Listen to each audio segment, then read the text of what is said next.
दिवाली के पर्व पे इन बच्चों का टेस्ट हुआ था और हमारे पास ये होनहार ऐसे स्टूडेंट है जो पढ़ने बहुत अच्छे हैं, जिनको क्या किया जा रहा है, सर के द्वारा मेडल दिया जा रहा है।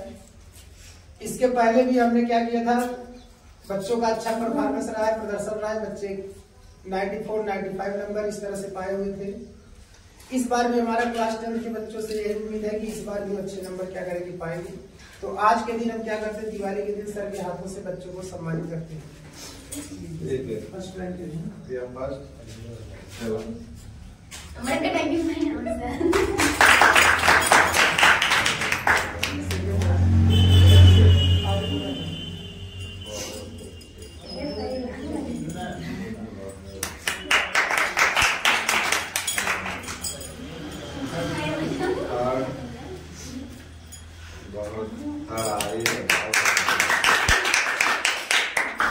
और बहुत अच्छे परिश्रम को दूर